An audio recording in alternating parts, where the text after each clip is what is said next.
O relógio da farmácia Modelo marcava 3h15 da tarde, quando Helena Vargas percebeu que algo estava errado. Não era a primeira vez que o Dr. Alcides Bittencourt entrava na farmácia com aquele ar de superioridade, terno impecável e pasta de couro sob o braço. Mas era a primeira vez que ele vinha buscar medicamentos para seu Otávio Medeiros 3 vezes na mesma semana. Porto Alegre, capital do Rio Grande do Sul, em 1968, era uma cidade grande, mas o bairro Moinhos de Vento ainda mantinha aquele ar de comunidade onde Helena conhecia os hábitos de seus clientes. E seu Otávio, o velho milionário recluso de 78 anos, sempre vinha pessoalmente buscar seus remédios aos sábados. Sempre ele, nunca mandava ninguém. "Boa tarde, dona Helena", cumprimentou o Dr. Alcides, colocando 3 receitas sobre o balcão de madeira.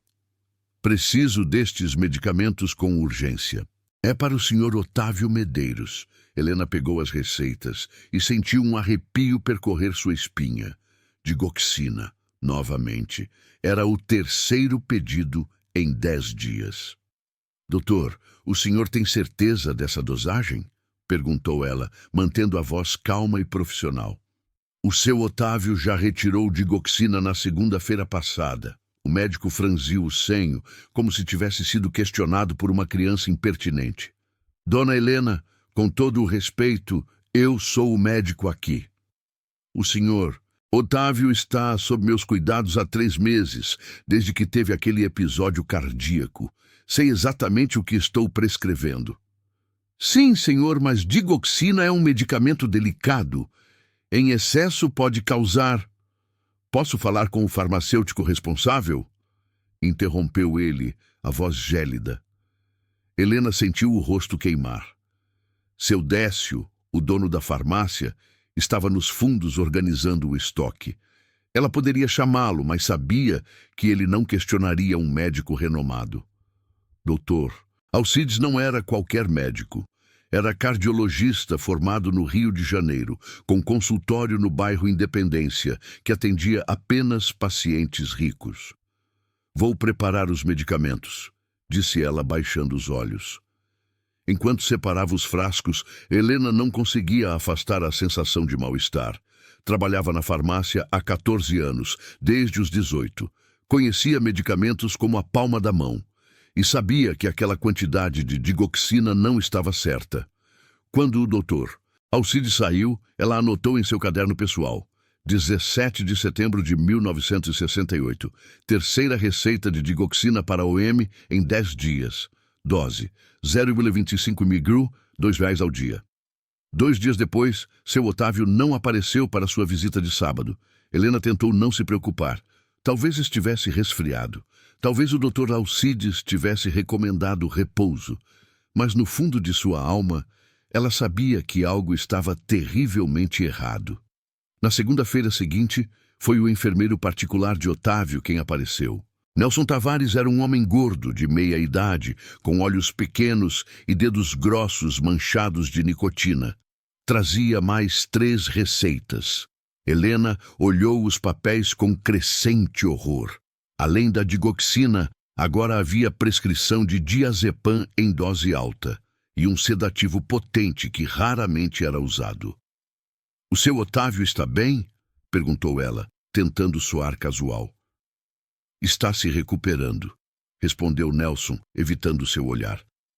"O doutor achou melhor mantê-lo em repouso absoluto. O coração está muito fraco. Posso visitá-lo? Sempre conversamos aos sábados e... O Sr. Medeiros não pode receber visitas. Ordem médica." Helena preparou os medicamentos com mãos trêmulas. Quando Nelson saiu, ela correu aos fundos e pegou o livro de referência farmacêutica que seu Décio guardava no escritório. Procurou pela combinação de medicamentos que estava sendo prescrita. O que leu a fez sentar na cadeira. Tonta. Digoxina em excesso causava intoxicação digitálica. Náuseas, vômitos, confusão mental, arritmias cardíacas fatais. Combinada com sedativos fortes, poderia fazer um coração fraco simplesmente parar. Não era tratamento. Era homicídio em câmera lenta. Naquela noite, Helena mal conseguiu dormir. Revirava-se na cama da pequena casa que dividia com a mãe doente e os 2 irmãos mais novos, pensando no velho que sempre a tratara com gentileza. Seu Otávio era diferente dos outros ricos de Porto Alegre. Nunca olhara para ela com desprezo. Trazia-lhe livros emprestados, perguntava sobre sua família, escutava seus sonhos de um dia cursar enfermagem. E agora estava sendo envenenado. Mas o que poderia fazer? Ela era apenas uma funcionária de farmácia. Seu Décio nunca acreditaria nela se acusasse um médico renomado. E se denunciasse à polícia? O delegado era amigo pessoal da família Medeiros. Ninguém daria ouvidos a uma moça pobre, sem formação universitária, contra um cardiologista de Porto Alegre. Além disso, ela precisava do emprego. Sua mãe estava doente de tuberculose. Os remédios eram caros. Seus irmãos ainda estudavam. Se perdesse o trabalho, a família inteira afundaria na miséria. Mas podia viver com isso? Podia simplesmente entregar os medicamentos e assistir um homem bom morrer? Na terça-feira pela manhã, Helena tomou uma decisão. Foi até a igreja matriz e pediu para falar com Padre Augusto, um homem de 65 anos, que conhecia todos os segredos de Porto Alegre e tinha a confiança da população. "Padre, preciso de um conselho", disse ela, sentando-se no confessionário. "É sobre vida e morte", contou tudo ao padre, as receitas, as dosagens, suas suspeitas. Padre Augusto escutou em silêncio, o rosto grave. "Minha filha, essas são acusações muito sérias. Está falando de assassinato." "Eu sei, padre, mas não sei o que fazer. Se eu falar, posso perder meu emprego. Minha família depende de mim, mas se eu ficar calada..." "Então já sabe a resposta", disse o padre suavemente. "A pergunta não é o que fazer, mas se tem coragem de fazer o que é certo. E se ninguém acreditar em mim, Deus verá sua coragem. Isso terá que ser suficiente." Helena saiu da igreja com o coração apertado, mas determinada. Precisava de provas, precisava de algo concreto que não pudesse ser ignorado. Naquela tarde, quando Nelson Ferreira veio buscar mais medicamentos, ela fez algo que nunca havia feito antes. Mentiu. "Desculpe, Sr. Nelson, mas estamos sem digoxina em estoque. Só chega na sexta-feira." O enfermeiro ficou visivelmente nervoso. "Isso é impossível! O Sr. Otávio precisa da medicação." "Posso ligar para a farmácia de Santa Maria e pedir emprestado, mas vai demorar 2, 3 dias." "Não!" Nelson bateu a mão no balcão. "Preciso hoje. O doutor Alcides vai ficar furioso." "Sinto muito, mas não posso fazer medicamento aparecer do nada." Nelson saiu enfurecido. E Helena teve a confirmação que precisava. Eles estavam desesperados para manter Otávio medicado. Desesperados demais. Naquela noite, ela pegou o bonde para o centro. Foi à biblioteca pública e pesquisou em jornais antigos sobre a família Medeiros. O que descobriu foi revelador. Otávio Medeiros era viúvo há 10 anos. Sua esposa, Dona Carmela, morrera deixando uma fortuna considerável. Otávio tinha 2 filhos, Augusto, de 45 anos, empresário falido de Porto Alegre, e Beatriz, de 42 anos, casada com um político corrupto envolvido em escândalos. Ambos estavam afundados em dívidas. Se Otávio morresse, eles herdariam tudo: a fazenda Santa Eulália, as ações, as propriedades em Porto Alegre, milhões de cruzeiros, motivo suficiente para matar. Na quinta-feira, Helena cometeu seu segundo ato de desobediência. Pegou emprestado o carro de seu Décio, inventando uma desculpa sobre a mãe precisar ir ao médico, e dirigiu até o bairro Três Figueiras, onde ficava a mansão dos Medeiros. A propriedade era imponente, cercada por muros altos e jardins impecáveis. O casarão era de estilo neoclássico, com colunas brancas e portões de ferro trabalhado. Helena estacionou na entrada e foi recebida por uma empregada idosa, Dona Cândida, que trabalhava para a família há 30 anos. "Vim ver o seu Otávio", disse Helena. "Ele não apareceu na farmácia e estou preocupada." Dona Cândida olhou para os lados, nervosa. "O senhor não pode receber visitas, moça." O doutor Alcides foi claro. "Por favor, Dona Cândida, só quero saber se ele está bem." A velha empregada hesitou. Então sussurrou: "Ele está muito mal, quase não acorda mais. O enfermeiro fica lá dentro o tempo todo, dando injeções, comprimidos." Lágrimas brotaram em seus olhos. "Eu trabalho para o senhor há 3 décadas, criei os filhos dele, e agora sinto que algo está errado, muito errado. Onde estão Augusto e Beatriz? Apareceram há 3 meses, logo depois que o senhor teve o problema no coração. Trouxeram o doutor Alcides e o enfermeiro Nelson. Desde então não saem daqui. Ficam esperando ele morrer." Helena respirou fundo. "Dona Cândida, preciso entrar. Preciso ver o seu Otávio. Vão me despedir se descobrirem e vão matar ele se ninguém fizer nada." As 2 mulheres se entreolharam. Então, Dona Cândida assentiu. O enfermeiro saiu para almoçar. O doutor Alcides foi para Porto Alegre resolver não sei o quê. Augusto e Beatriz estão na sala jogando cartas e bebendo uísque. "Você tem 10 minutos." Helena subiu as escadas de madeira até o quarto do 2º andar, onde Otávio estava confinado. Empurrou a porta devagar. O cheiro de doença e medicamentos a atingiu como uma onda. As cortinas estavam fechadas, deixando o quarto em penumbra. E na cama enorme, quase desaparecendo entre lençóis brancos, estava seu Otávio. Helena levou a mão à boca para abafar um grito. O homem que ela conhecia, apesar de velho, sempre tivera olhos brilhantes e presença de espírito. O ser humano que jazia na cama era uma casca. A pele amarelada, os olhos fundos, a respiração fraca e irregular.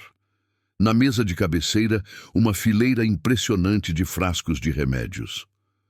"Seu Otávio?" sussurrou ela, aproximando-se. Os olhos dele se abriram com dificuldade. Demorou alguns segundos para focalizarem nela. Helena?"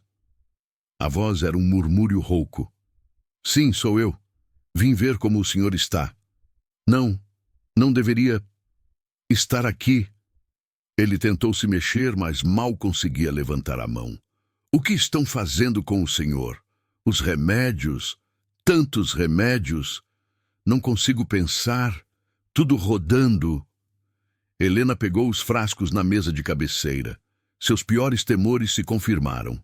Digoxina em dose absurda, sedativos, diuréticos que desidratavam, medicamentos que interagiam perigosamente entre si.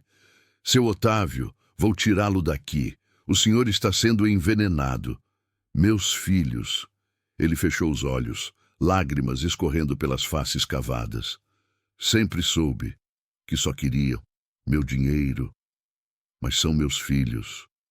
Eles contrataram o Dr. Alcides para matá-lo devagar, para parecer que foi o coração. "Eu sei." Um soluço fraco. "Eu sei, mas não posso provar nada. Estou tão cansado." "Não desista, por favor." Otávio abriu os olhos e segurou a mão dela com força surpreendente. Você é boa, Helena. Sempre foi boa, mas vão te destruir. Se tentar me ajudar, vá embora. Esqueça. Não posso. Seu emprego, sua família. Já tomei minha decisão." Naquele momento, ouviram passos pesados nas escadas. Nelson tinha voltado. "Esconda-se", sussurrou Otávio. Helena correu para trás da cortina no momento em que a porta se abria. Pelo pequeno espaço entre o tecido e a parede, viu Nelson entrar carregando uma bandeja com seringas e comprimidos. "Hora do remédio, Sr. Otávio", disse ele com falsa gentileza. Não quero mais. Ordens do médico. O senhor sabe que é para seu próprio bem." Nelson preparou uma seringa. Helena viu o líquido transparente sendo aspirado do frasco. Viu o enfermeiro se aproximar de Otávio, segurando seu braço fraco. E então fez algo que a surpreendeu. Saiu de trás da cortina. Pare! Nelson virou-se, chocado. Quem diabos é você? Como entrou aqui? Sou Helena Vargas, da farmácia Modelo, e você vai largar essa seringa agora. Saia daqui antes que eu chame a polícia. Ótimo, chame. E explique para o delegado por que está dando digoxina em dose letal para um cardíaco. O rosto de Nelson empalideceu. Não sei do que está falando. Sou enfermeiro profissional. Sigo ordens médicas. Ordens médicas de um cardiologista que está sendo pago para cometer homicídio. Essas são acusações muito graves, vindas de uma simples balconista de farmácia. Tenho registros de todas as receitas dos últimos 3 meses. Tenho as dosagens. Posso provar intoxicação digitálica. E garanto que quando um perito analisar o sangue do seu Otávio, vai encontrar níveis absurdos de medicação. Nelson deixou a seringa cair. Seus olhos pequenos brilhavam de raiva e medo. Você não sabe com quem está se metendo. Os filhos do Sr. Otávio têm muito dinheiro, muito poder. Vão acabar com você. Então que acabem, mas não vão matar ele enquanto eu estiver viva. O que se seguiu foi caos. Augusto e Beatriz subiram correndo ao ouvirem a discussão. Ameaçaram Helena de todas as formas possíveis. Processo judicial, prisão, destruição de sua reputação. Disseram que ela era uma louca, uma oportunista querendo se aproveitar de um velho doente. Mas Helena não recuou. Pegou o telefone no quarto e ligou para a polícia. Exigiu que o delegado viesse pessoalmente à fazenda. Quando o delegado Rocha chegou, ela apresentou seus registros, explicou as dosagens, mostrou o estado de Otávio. O delegado era amigo da família. Helena viu no olhar dele que ele queria mandá-la embora, chamá-la de histérica. Mas ela havia chamado também Padre Augusto, que chegou logo em seguida. E o padre tinha influência na cidade. Delegado Rocha, disse o padre, a voz firme. Essa moça pode estar salvando uma vida. O mínimo que o senhor pode fazer é investigar. Relutante, o delegado confiscou os medicamentos e ordenou que Otávio fosse levado ao Hospital de Clínicas de Porto Alegre para exames de sangue. Augusto e Beatriz protestaram aos gritos. Dr. Alcides, que chegou no meio da confusão, ameaçou processar Helena por difamação e prática ilegal da medicina. Mas era tarde demais. A máquina tinha sido acionada. Os exames de sangue confirmaram tudo. Otávio Medeiros tinha níveis perigosamente altos de digoxina no organismo, além de sedativos em quantidades que poderiam ter causado parada respiratória. Os médicos do hospital disseram que mais uma semana naquele regime e ele estaria morto. A polícia abriu investigação formal. Dr. Alcides e Nelson Ferreira foram presos. As receitas foram analisadas por peritos. Augusto e Beatriz contrataram os melhores advogados de Porto Alegre, mas os fatos eram incontestáveis. Durante o julgamento, que aconteceu 6 meses depois, em março de 1969, a verdade completa veio à tona. Augusto e Beatriz, afogados em dívidas, haviam contratado o Dr. Alcides, um médico sem escrúpulos que perdera sua licença no Rio de Janeiro por negligência, para acelerar a morte natural do pai. O plano era fazer parecer que o coração fraco simplesmente não aguentara. Teriam conseguido se não fosse por uma funcionária de farmácia que prestou atenção. Helena perdeu o emprego. Seu Décio, pressionado pela elite local que via Helena como uma desordeira, a demitiu uma semana após o escândalo estourar. Disse que ela havia ultrapassado seus limites, que criara problemas para a farmácia. Durante meses, Helena não conseguiu trabalho em Porto Alegre. As portas se fechavam. As pessoas sussurravam quando ela passava na rua. Alguns a chamavam de heroína. Outros, de traidora que se metia onde não era chamada. Sua família passou fome. Sua mãe piorou da tuberculose sem poder comprar os remédios. Helena pensou muitas vezes se havia feito a escolha certa. Mas então, em uma manhã de junho de 1969, recebeu uma carta. Era de Otávio Medeiros. Querida Helena, palavras não podem expressar minha gratidão. Você salvou minha vida quando ninguém mais se importava. Quando meus próprios filhos queriam me ver morto. Soube que perdeu seu emprego. Soube das dificuldades que está enfrentando. E não posso permitir que a pessoa que me salvou sofra por ter feito o que era certo. Comprei a antiga farmácia do Sr. Aristides, na Rua da Praia. Está em seu nome agora. É sua. Administre como quiser, contrate quem quiser, venda o que precisar vender. Além disso, estabeleci um fundo fiduciário que pagará os estudos de enfermagem que sempre sonhou fazer. Quando se formar, se quiser, pode transformar a farmácia em algo maior. Uma clínica, talvez. Um lugar onde pessoas como você, pessoas boas, cuidem de outros. Meus filhos estão presos. Vão pagar pelo que tentaram fazer. Alterei meu testamento. A maior parte de minha fortuna vai para instituições de caridade. Mas separei uma quantia para você. Não é pagamento, é reconhecimento. Você me ensinou algo que eu havia esquecido nesses 78 anos. Ainda existem pessoas boas no mundo, pessoas que fazem o certo mesmo quando é difícil, mesmo quando custa caro. Obrigado por ser essa pessoa, Helena. Com eterna gratidão, Otávio Medeiros. Helena leu a carta 3 vezes antes de conseguir processar o que estava escrito. Uma farmácia. Sua farmácia. E faculdade de enfermagem. Seu sonho. Chorou sentada à mesa da cozinha, a carta apertada contra o peito, enquanto sua mãe segurava sua mão. Valeu a pena, filha, disse a mãe, também chorando. Foi difícil, mas valeu a pena fazer o que era certo. 5 anos depois, em 1974, a Farmácia Vargas era o estabelecimento mais respeitado de Porto Alegre. Helena, agora formada em enfermagem, havia expandido o negócio. Oferecia consultas gratuitas para pessoas carentes. Vendia medicamentos a preço de custo para quem não podia pagar. Otávio Medeiros, aos 83 anos, visitava a farmácia todo sábado às 3 da tarde. Às vezes ficava horas conversando com Helena sobre livros, sobre a vida, sobre como pequenas escolhas podem mudar tudo. Sabe o que aprendi? Disse ele certa tarde chuvosa de outono. O dinheiro tem um poder terrível. Transforma pessoas boas em monstros. Faz filhos matarem pais. Mas também pode transformar vidas quando está nas mãos certas. O senhor me deu mais do que dinheiro, respondeu Helena.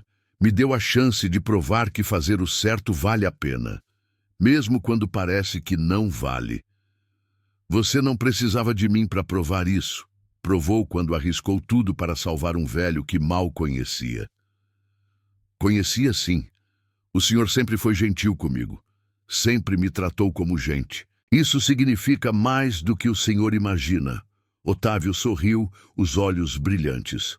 Meus filhos estão livres agora. Cumpriram 3 anos de prisão. Saíram odiando-me. Não falam comigo. Acho que nunca vão falar.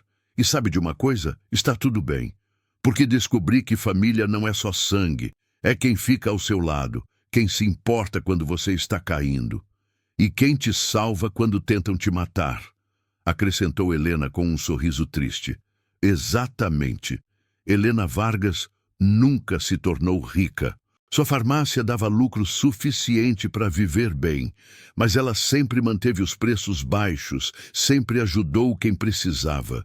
Usou o dinheiro que Otávio lhe deixou para criar um fundo que oferecia bolsas de estudo para jovens pobres de Porto Alegre que queriam estudar medicina, enfermagem, farmácia. Quando Otávio morreu em 1977, aos 86 anos, deixou para ela uma carta final.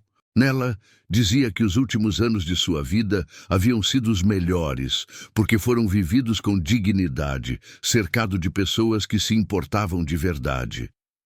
No funeral, Augusto e Beatriz apareceram. Não choraram. Esperaram a leitura do testamento com olhos ávidos, esperando que o velho tivesse mudado de ideia, que ainda houvesse alguma fortuna para eles. Não havia. Tudo havia ido para a caridade, para funcionários fiéis, para Helena. Quando saíram da igreja, Beatriz cuspiu aos pés de Helena. Você destruiu nossa família. Helena olhou nos olhos dela e respondeu calmamente: Não, vocês tentaram matar seu próprio pai por dinheiro. Vocês destruíram a si mesmos. Hoje, décadas depois, há uma placa na antiga farmácia Vargas, agora transformada em clínica popular. Em memória de Otávio Medeiros e Helena Vargas, ela arriscou tudo para salvá-lo. Ele transformou esse sacrifício em esperança para milhares. Aqui, fazemos o que é certo, sempre. E em Porto Alegre, quando alguém fala sobre ter coragem de fazer o que é correto, mesmo quando é difícil, inevitavelmente alguém conta a história da funcionária de farmácia que salvou um milionário e perdeu tudo. E ganhou muito mais, porque no final, poder e dinheiro passam, mas o caráter fica, e isso ninguém pode comprar.